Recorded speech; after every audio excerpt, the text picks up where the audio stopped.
NSDA এর বিভিন্ন skill লেভেলের সার্টিফিকেট অথবা মেথোডোলজি সার্টিফিকেট যদি আমরা ডাউনলোড করতে চাই তাহলে আমাদেরকে সরাসরি চলে যেতে হবে তাদের ওয়েবসাইটে। ওয়েবসাইটটা হচ্ছে স্কিলস পোর্টাল।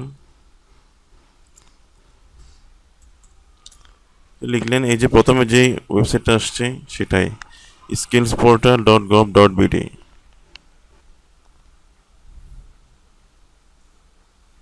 আমি এনএসডি এর ওয়েবসাইটে আসার পর এই যে আমার মেনু অপশনে যে অপশনটা আছে ন্যাশনাল স্কিলস সার্টিফিকেট, ওয়েবসাইটে আসার পর আমাদেরকে ক্যাপচা ভেরিফাই করতে বলবে। আমরা ক্যাপচাটা ভেরিফাই করে নিব। ক্যাপ ভেরিফাই করার পর আমরা দেখতে পাচ্ছি, কারণ আমি 4টা ক্রাইটেরিয়া দিয়ে আমি আমার সার্টিফিকেটটা ডাউনলোড করতে পারি, সার্চ করে দেখতে পারি।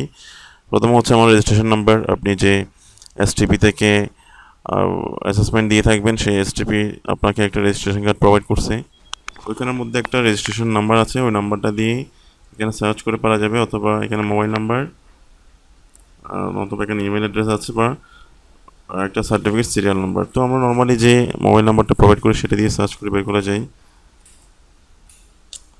যদি সার্চ দিলে আপনার যে কয়টা সার্টিফিকেট আছে, আপনি যে কয়টা স্কিল লেভেল দিচ্ছেন অথবা প্যাডাগজি লেভেল, বা আপনার টোটাল যে কয়েকটা অ্যাসেসমেন্ট হচ্ছে সেগুলোর যে সার্টিফিকেট থাকে, তাহলে এই নাম্বার দিয়ে যেহেতুগুলোই আপনার স্কিল লেভেল বা মেথোডোলজি লেভেল দেওয়া আছে সবগুলো চলে আসবে। এখান থেকে আপনি এই অপশনগুলোতে ক্লিক করে ডাউনলোড করে নিতে পারেন।